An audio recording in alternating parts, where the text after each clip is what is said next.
చంద్రబాబు నాయుడు గారు ఆంధ్ర రాష్ట్ర రాజకీయాల్లో ఒక కొత్త విష సంస్కృతికి పునాది వేస్తున్నాడు. ఇది రాబోయే రోజుల్లో తీవ్రమైన పరిణామాలు రాబోతుంది. గతంలో ఇటువంటి విష సంస్కృతినే తీసుకొచ్చారు. ఆ రోజు సోనియా గాంధీ గారితో కలిసి చంద్రబాబు నాయుడు గారు జగన్మోహన్ రెడ్డి గారిని జైల్లో పెట్టించారు. దాని తర్వాత చూసాం జరిగిన పరిస్థితులు ఆంధ్ర రాష్ట్రంలో. ఈరోజు ఏం జరుగుతుంది?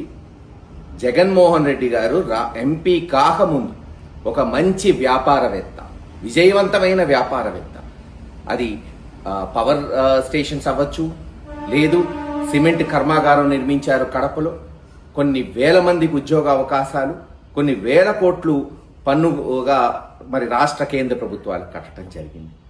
ఈ రోజున జగన్మోహన్ రెడ్డి గారి మీద ఉన్న కోపంతో ఆ పరిశ్రమ మూతపడేటట్టు అక్కడ అలజడి సృష్టిస్తూ పోలీసులను లా అండ్ ఆర్డర్ మెయింటైన్ చేయకుండా ఈరోజు ఆ పరిశ్రమ మూతపడేటట్టు చేస్తున్నాడు చంద్రబాబు నాయుడు గారు. ఆలోచించుకోండి.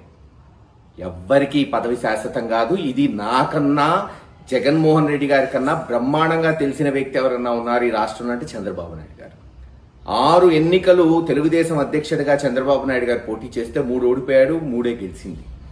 సో రేపు గ్యారంటీ లేదు, ఖచ్చితంగా ఓడిపోతాం, జగన్మోహన్ రెడ్డి గారు వస్తాడు. అప్పుడు పరిస్థితులు ఎలా ఉంటాయి? ఇది మంచి సంస్కృతి కాదు. మీరేమి జగన్మోహన్ రెడ్డి గారు చంద్రబాబు నాయుడు గారు శత్రువులు కాకూడదు. ప్రత్యర్థుని గౌరవించుకోవటం, రాజకీయాలు చేయటం గతంలో పెద్దవాళ్ళు నేర్పింది. అది చెరిపేస్తామంటారా? దీని పర్యాయస్థానాలు ఆంధ్ర రాష్ట్రం భరించాల్సి వస్తుంది. ఇది మంచి సంస్కృతి కాదని విజ్ఞప్తి చేస్తున్నాం.